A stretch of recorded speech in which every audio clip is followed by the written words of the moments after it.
Hallelujah,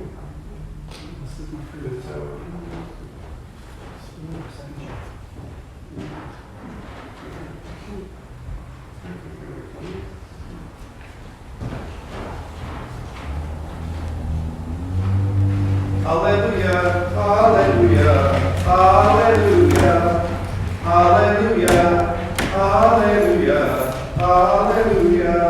The Gospel of our Lord Jesus Christ according to St. Luke.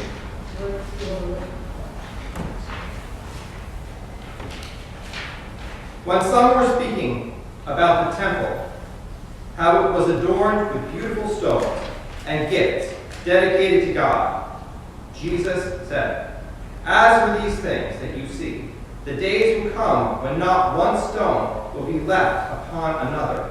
All will be thrown down." They asked him, "Teacher, when will this be? And what will the sign that this is about to take place?" And he said, "Beware that you are not led astray. For many will come in my name and say, 'I am he.' And the time is near. Do not go after them. When you hear of wars and insurrections, do not be terrified, for these things must take place first, but the end will not follow immediately." Then he said to them, "Nation will rise against nation, and kingdom against kingdom. There will be great earthquakes, and in various places famines and plagues, and there will be dreadful portents and great signs from heaven. But before all this occurs, they will arrest you and persecute you. They will hand you over to synagogues and prisons, and you will be brought before kings and governors because of my name. This will give you an opportunity to testify. So make up your minds not to prepare your defense in advance. For I will give you words and a wisdom that none of your opponents will be able to withstand or contradict. You will be betrayed even by parents and brothers and relatives and friends, and they will put some of you to death. You will be hated by all because of my name, but not a hair on your head will perish. By your endurance you will gain your souls." The Gospel of the Lord.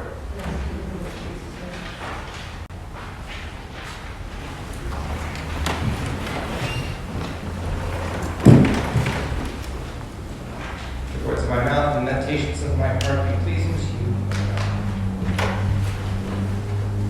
Last week I talked about the Gospel reading, that it was a difficult one.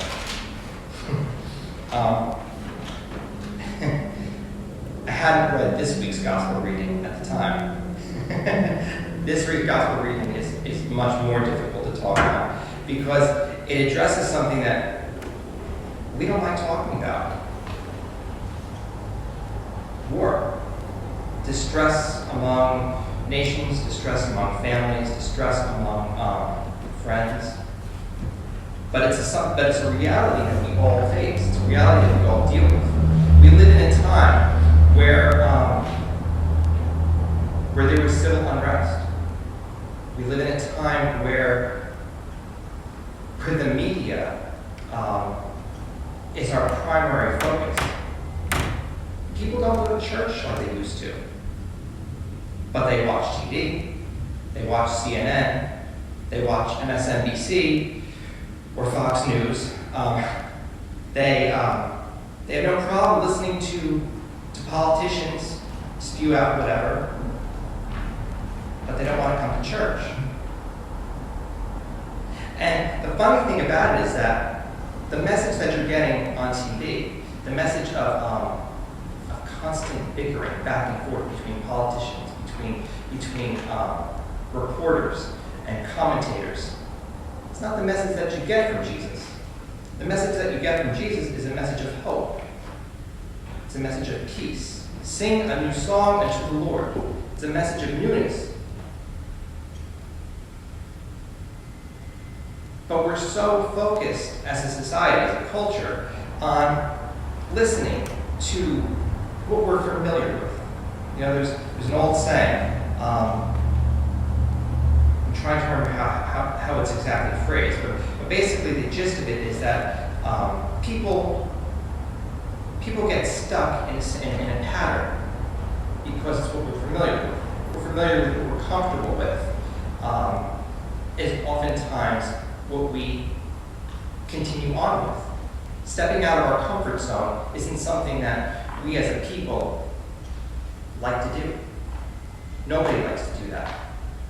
Stepping out of our comfort zone requires us to think. It requires us to make a move that we normally wouldn't make. We live in a time where people are persecuted, not just for their faith, for their political views, for their faith, for their gender, for whatever. And yet, Jesus, when questioned, Jesus' response is, yeah, all these things are going to happen. You're going to have wars, you're going to have insurrections, you're going to have civil unrest. But that doesn't necessarily mean that it's the end. That doesn't necessarily mean that that's it. And he's right. For 2,000 years, since Jesus was born, there have been wars, insurrections, civil unrest. There have been families fighting amongst themselves. There have been nations fighting amongst themselves. There have been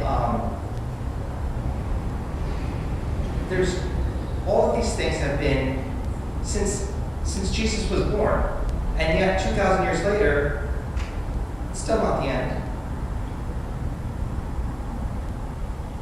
It's still not the end. You know, in another gospel, Jesus says, "Only the Father knows the day and the hour," meaning God the Father. But we need to live our lives, even though it may not be the end. Even though it may not be, and by the end I mean the end of the world or the apocalypse or whatever you want to call it. We need to live our lives as if every day is the end. Because we don't come with an expiration date. You know, when you go shopping, I think I've mentioned this once before. When we go shopping, you go to the aisle and you look at the whatever you're buying, cereal, applesauce, whatever. It comes with an expiration date. It tells you when it goes bad. We don't come with an expiration date. We don't know when our own end is. It could be tomorrow. It could be today. It could be in 100 years. We don't know. And that's why it's so important that we live our lives as if every single day is our last day here. If we live our lives as if every single day is our last day here, the world would be a much better place. I think a lot of the hatred, a lot of the bigotry, a lot of the violence, a lot of all of it probably would cease. Because people would be more focused on getting ready for what's next, which is so much greater than anything that we could ever imagine.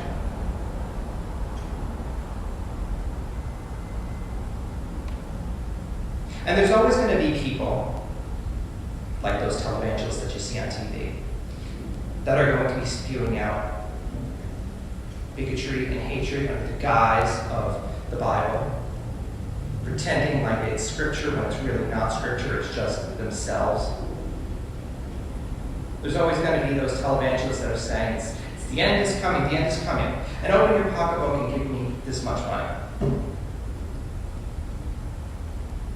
I always get a kick out of that because I think to myself, well, if the end is here, then why do you need our money? Doesn't make sense. If the end is here, well, what are you going to do with it? You can't take it with you.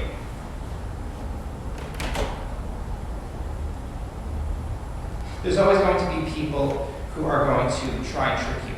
There's always going to be people who are going to try and put you down or bring you down. There's always going to be people who are going to try and insult you or make you look bad for your faith or for what you believe in, or for what you don't believe in for that matter. That's just a reality. But we need to remain strong in what we believe in. We need to remain strong in our convictions and live each day as if each day was our last day here. Because change, transformation, transforming the world into a new world. We sing a new song that says in the psalm. The new song is it's a metaphor for a new world. In order to create a new world, it starts with each and every one of us individually. Working together as a collective body. Working together to better not just ourselves, but one another. Somebody said to me once, a long time ago, the world would be a much better place if everybody was blind. I thought to myself, that's strange. And then I said to him, why? I don't see, how would that be better? He said, because then we have no choice but to judge one another based on the content of our character, as opposed to what we look like, or how much money we have, or what kind of car we drive, or anything. We would be judging one another based purely on the individual himself. Not what they look like, not what their hairstyle is, not what they're dressed like. There's power in that statement. It's a powerful statement.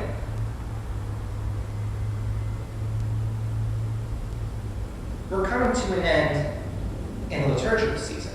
We're coming to the end of what we call the season after Pentecost. In the Roman Catholic Church, I think they call it ordinary time, but it's the same thing. And now we're entering into a new phase in the church here, with the season of Advent.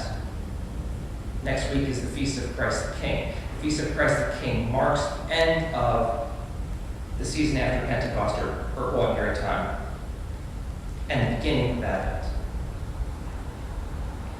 And for a lot of people, it's considered to be a dark penitential season. I mentioned this last week. I don't consider Advent a penitential season. I consider Lent a penitential season. I don't consider Advent a penitential season. I consider Advent a season of anticipation. It's a season of anticipation because we're awaiting the birth of the Christ child. And we're following that path, we're remembering it from a liturgical perspective, obviously.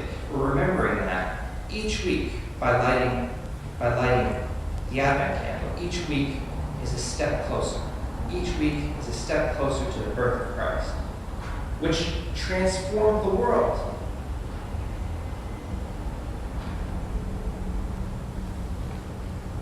Now, none of us here are Jesus. So, individually, none of us are going to change the world. But collectively, we just might. If we are willing to live each day as if it is our last, and work together